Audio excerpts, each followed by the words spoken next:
السلام علیکم دوستو، اکثر لوگوں کا سوال آتا ہے کہ تہجد سے معجزات کیسے ہوتے ہیں؟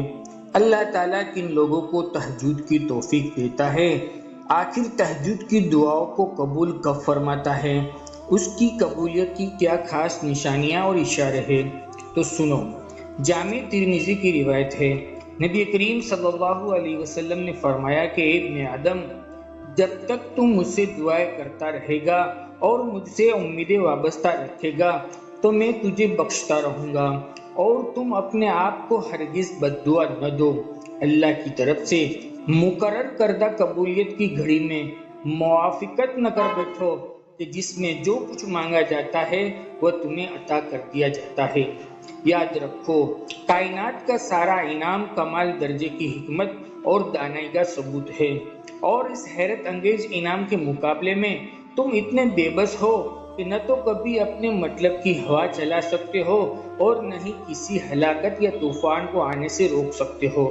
مگر جب تم اللہ کا حق ادا کرتے ہوئے اسے پکارتے ہو تو وہ سانع حکیم اپنی قدرت سے تمہاری زندگی میں آئے ہر طوفان کو خوشگوار ہواؤں کے جھونکے میں بدل دیتا ہے۔ تمہارے درد میں ڈوبی یہ سسکیاں بارگاہ الہی میں کوہرام مچا دیتی ہے، اور اگر آج تم تھک گئے ہو یا کچھ حاصل نہیں ہو رہا، خوشیاں تم سے روٹھی ہوئی ہے یا تم خالی ہاتھ رہ گئے ہو، تو پریشان نہ ہونا، کیونکہ نوح علیہ السلام نے انتھک کوشش پر مایوس ہو کر جب اللہ کو پکارا تھا نا، تو اللہ نے جواب دیا تھا۔ قرآن کہتا ہے، تب ہم نے موسلادھار بارش سے آسمان کے سارے دروازے کھول دیے اور زمین کو پھاڑ کر چشموں میں تبدیل کر دیا، اور یہ سارا پانی اس کام کو پورا کرنے کے لیے مل گیا جو مقدر ہو چکا تھا۔ اور جانتے ہو، اس پکار کے نتیجے میں ان کے لیے راستے بھی کھلے، پناہ بھی ملی، مغفرت بھی ملی، یہاں تک کہ دشمن تباہ ہو کر مکہ میں عبرت بنا اور غلبہ نوح علیہ السلام کے حصے میں آیا۔ تو تم بھی خود کو کمزور کیے بغیر اللہ سے مدد ایسے ہی مانگو۔ تعلق اور بندگی کی تڑپ جھلک رہی ہو، کیونکہ تب اعتراف گناہوں کے آنسوؤں کے ساتھ تمہاری پیشانی زمین پر ٹکتی ہے نا، تو تمہاری یہ گڑگڑاہٹ عرش کے دروازوں میں کھڑکھڑاہٹ پیدا کر دیتی ہے۔ اللہ کا قرآن کہتا ہے، نوح علیہ السلام اس وقت کو یاد کرو جب اس نے ہمیں پکارا تھا تو ہم نے اس کی دعائیں قبول کر لی تھی، اور ایوب پر بھی ہمارا فضل ہوا کہ جب اس نے اپنے پروردگار کو پکارا کہ مجھے بہت تکلیف پہنچی ہے، اور تو تمام رحم کرنے والوں میں سب سے بڑھ کر رحم کرنے والا ہے۔ جان رکھو، کائنات میں کوئی طاقت ایسی نہیں ہے جو اس کا وعدہ پورا ہونے میں مانی ہو سکتی ہے، کیونکہ وہ محبوب حقیقی ہے اور تمہارے دل کی ایک ایک دعا سے بخوبی واقف ہے۔ یہاں تک کہ چٹان کے اندر ایک دانہ تمہارے لیے غائب ہو سکتا ہے، مگر وہ اس کے لیے عیا ہے، اور زمین کی تہ میں کوئی چیز تمہارے لیے سخت تاریکی ہی کیوں نہ ہو، مگر اس کے لیے بالکل روشن ہے۔ جانتے ہو، تمہاری تہجد کی دعائیں قبول ہونے میں دیری کیوں کر رہی ہے؟ اس کے دو اہم پہلو ہیں۔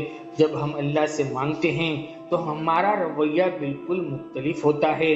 ہم اس کے آگے فریاد تو کرتے ہیں، مگر ہم یقین سے نہیں مانگتے، جس کی وجہ سے ہماری دعائیں ادھوری رہ جاتی ہے۔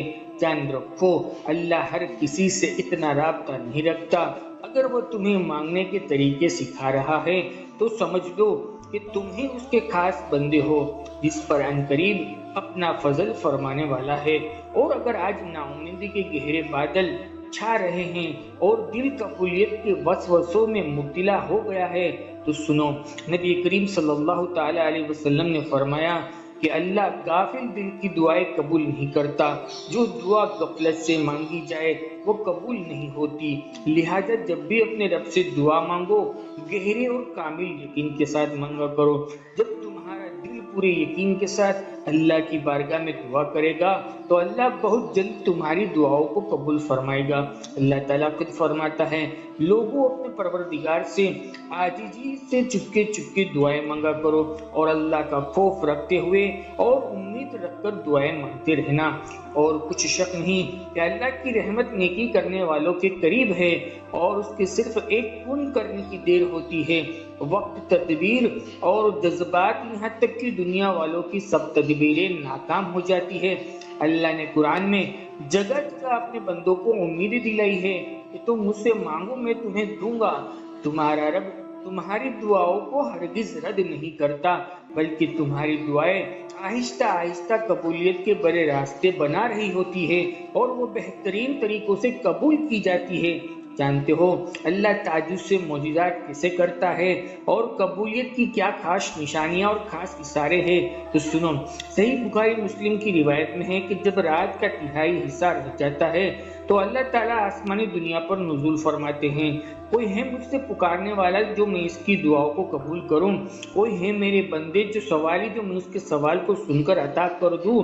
اور جب تک فجر نہیں ہو جاتی ملک الملک اپنے بندوں کو آواز دیتا رہتا ہے، اور اگر تم محسوس کرنے لگو کہ تم تہجد تک آئے ہو اور تمہیں تہجد میں مانگنے کی توفیق مل رہی ہے تو یہ اس بات کا واجب اشارہ ہے کہ اللہ نے تمہیں خود ان مقبول کے ساتھ مانگنے کی توفیق عطا کی ہے، اور اب تمہاری تہجد میں مانگی دعا کو رائیگاں نہیں جانے دے گا، بلکہ وہ رب اپنے فرشتوں سے کہتا ہے تیار رکھو میرے بندے کے لیے کوئی یاقوت کا تحفہ، یہ میرے لیے بہت ہی عزیز اور خاص بندے ہیں۔ اگر تمہاری راتوں میں مانگنا سکھا رہا ہے تو یہ بات کی خاص نشانی ہے کہ اللہ تمہاری مانگی توبہ پر راضی ہو چکا ہے، اور اس کی رحمت، اس کی محبت کا جوش تمہارے خوش نصیبی کے دروازوں کو کھولنے والا ہے۔